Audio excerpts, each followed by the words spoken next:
Qué bueno que nos acompañan y en esta ocasión estaremos entrando a un bloque en el cual estudiaremos las palabras de Yeshua y su interpretación de la Torah. Este bloque comprende el versículo 21 al 48 del capítulo 5 del llamado Evangelio de Mateo, pero ahora solo estudiaremos la introducción y la parte A, o la primera parte del versículo 21. Para fines prácticos no daré lectura a todo el texto, lo que sí comentaré es que del versículo 21 al 26 hablaremos de Yeshua y su interpretación sobre la ira o el enojo. Del versículo 27 al 30 hablaremos de Yeshua y su interpretación sobre el adulterio. Del versículo 31 al 32 hablaremos de Yeshua y su interpretación sobre el divorcio. Del versículo 33 al 37 hablaremos de Yeshua y su interpretación sobre los votos y juramentos.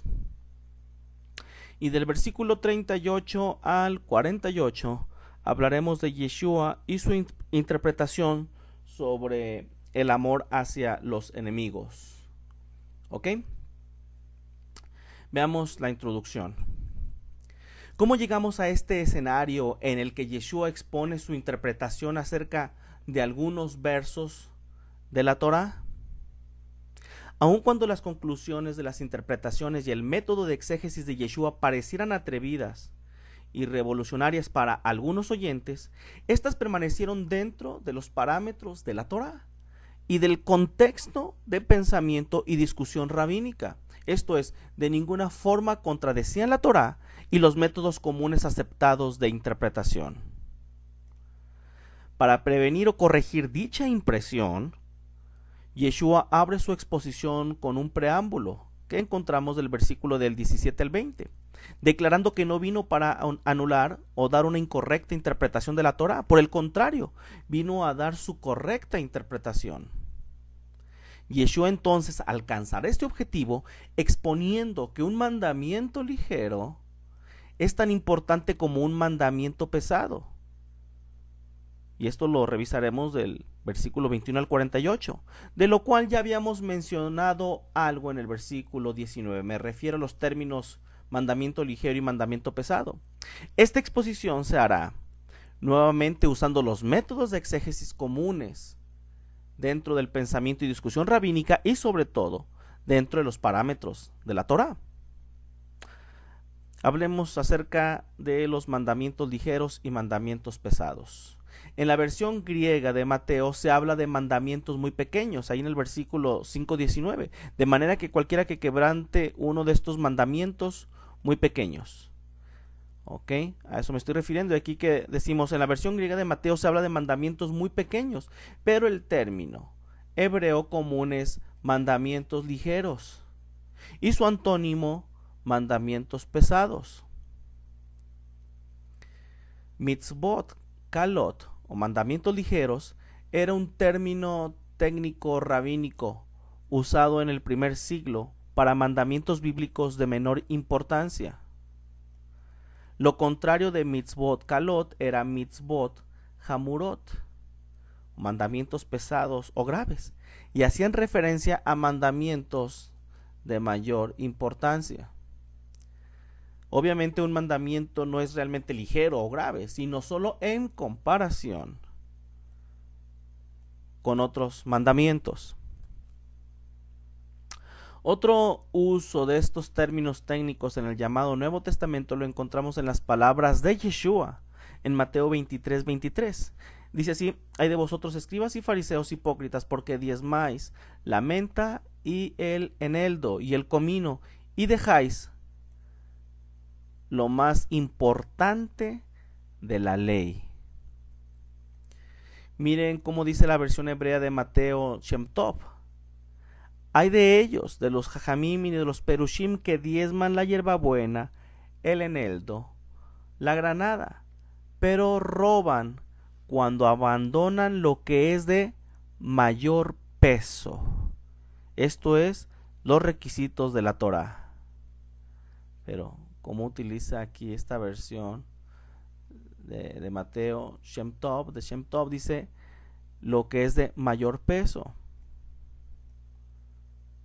Interesantemente, el académico David Bibin sugiere lo siguiente: asimismo, es probable que en Mateo 5:19 Jesús introdujo un juego de palabras. Él utilizó el adjetivo kal, que significa ligero, y hamur, que significa grave, para hablar de la gente. En referencia a las personas, las palabras en hebreo kal y hamur tienen el sentido de insignificante o sin importancia y significativo o importante, respectivamente. En la literatura rabínica tenemos: ten cuidado de un mandamiento ligero como de uno pesado, porque no sabes lo que se otorga como recompensa para cada mandamiento. Ben Asai decía: corre y haz un mandamiento ligero. La razón de ser cuidadoso acerca de guardar los mandamientos ligeros es que uno no sabe cómo Dios estima a los diversos mandamientos. De aquí que los sabios dijeron: sé tan cuidadoso de guardar un mandamiento ligero como uno pesado, porque no sabes la recompensa dada por la obediencia a los mandamientos. Este enfoque causó que Rabban Yohanan ben Zakkai dijera: ay de nosotros, que la Escritura dio el mismo peso a los mandamientos ligeros como a los mandamientos pesados. En un documento llamado Masejé Derech Erez, citado por el doctor David Flusser, dice lo siguiente: estremécete de cometer un pecado ligero, porque te llevará a cometer un pecado de mayor peso. Apresúrate a guardar un mandamiento ligero, porque te llevará a guardar un mandamiento de mayor peso. Como podemos observar y ya mencionamos, el método de exégesis de Yeshua permaneció dentro de los parámetros de la Torá, pero también dentro del contexto de pensamiento y discusión rabínica. En la literatura deuterocanónica tenemos lo siguiente: en el cuarto libro de Macabeos, capítulo 5, del versículo del 19 al 21, dice: no pienses, pues, que el comer algo impuro constituye una falta pequeña. Tan importante es quebrantar la ley en lo grande como en lo pequeño, porque en ambos casos es igualmente despreciada. ¿Qué les parece? Por todo lo anterior, el asunto es: si transgredes un precepto ligero, finalmente te llevará a la transgresión de uno más pesado o mayor. Como nota adicional, el académico David Flusser sugiere que la determinación de qué precepto va a ser considerado un mandamiento de mayor peso y cuál será definido de menor peso dependerá sobre cuál aspecto del tema está siendo tratado. Ahora veamos la primera parte del versículo 21, que dice así: oíste que fue dicho a los antiguos. Y nuevamente, para fines prácticos, analizaremos las frases: oíste que fue dicho, pero yo os digo. Comúnmente y erróneamente se ha asumido que la frase oíste que fue dicho significa que Yeshua estaba destruyendo o perfeccionando a Moisés. También erróneamente se piensa que si Yeshua afirmó mas yo os digo, se encontraba en una situación de superación de la ley de Moisés por otra nueva ley. Sin embargo, como lo dice el Dr. Flusser, es absurdo creer que después de la declaración del versículo del 17 al 20, Yeshua intentara decir que hay un contraste entre sus enseñanzas y la ley de Moisés. Estas frases eran una expresión rabínica, significando literalmente así se ha dicho o interpretado, pero yo les doy el total significado y la total interpretación de este pasaje o declaración. Su verdadero significado es este. Y entonces se introduce la explicación del pasaje en cuestión. La frase no confronta a Moisés, sino que confronta algunas tradiciones orales sobre lo dicho por Moisés, ya sea porque quedaron cortas en su explicación o porque precisamente contradecían a Moisés y a los profetas, y Yeshua no permitía dicha contradicción. Así, Yeshua estaba contrastando su interpretación de la ley con las fariseos rabínicas. Yeshua estaba dando la completa y profunda intención del Eterno en ciertas partes de la ley o la Torá, ofreciendo su interpretación en cómo seguir ciertos mandamientos. Podemos resumir que la frase oísteis que fue dicho, mas yo os digo, era una manera rabínica de refutar un incompleto o inexacto entendimiento o interpretación de la Escritura. Como podemos ver, y ya lo hemos mencionado, el método de exégesis empleado por Yeshua permaneció dentro del contexto de pensamiento y discusión rabínica. Y bueno, para muestra, ya vimos un botón con el uso técnico de oíste que fue dicho, mas yo os digo. Ok. Aparte que ya vimos los términos mandamiento ligero y mandamiento pesado. Ok. En un momento dado y desde la visión del judaísmo del primer siglo, el doctor Saban dice: todo rabino de Israel tiene la posibilidad de exigir a sus seguidores una ética más elevada o radical. Exigir más no es derogar la Torá, es interpretar la Torá para elevarla. También cabe aclarar que el texto de Mateo dice oísteis, no dice leísteis. Así, nuevamente tenemos que el problema se enfoca en la interpretación en el primer siglo por parte de los fariseos acerca de la ley. De hecho, el profesor Samuel Tobias Lachs sugiere que detrás de las palabras al castellano han oído u oísteis se encuentra la palabra hebrea shamatá o shemuá, pudiendo significar e interpretarse como has recibido como tradición. Algo similar sugiere el académico David Taub en su libro El Nuevo Testamento y el Judaísmo Rabínico. Hay una buena razón para traducir la primera parte de esta forma mateana como han entendido literalmente. De aquí que la versión en hebreo de Mateo de Shem Tov dice así: pueden entender literalmente lo que fue dicho a los antiguos. No asesinarás, y que esto significa quien asesine merece ser condenado a muerte. Pero, ¿cómo traduce? Pueden entender literalmente. Ok.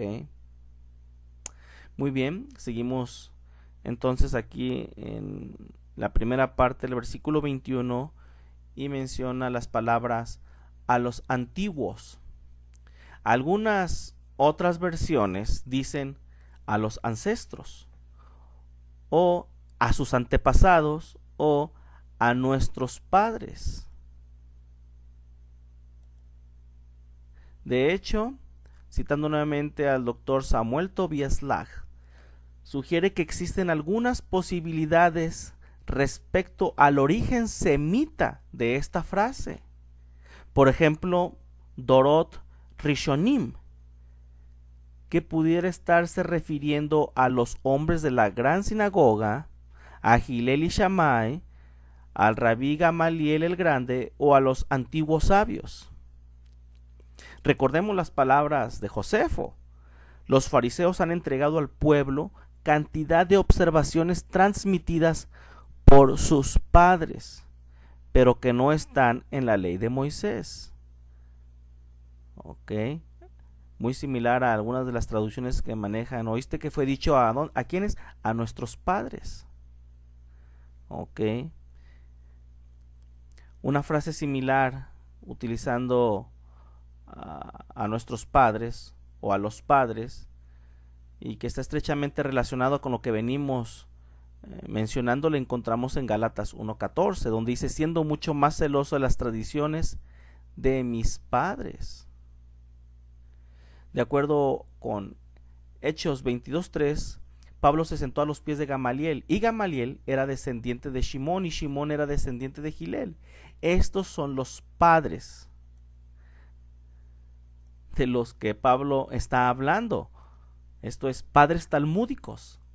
Dice ahí el texto en Hechos 22:3: yo de cierto soy judío, nacido en Tarso de Cilicia, pero criado en esta ciudad, instruido a los pies de Gamaliel, estrictamente conforme a la ley de nuestros padres, celoso de Dios como hoy lo sois todos vosotros.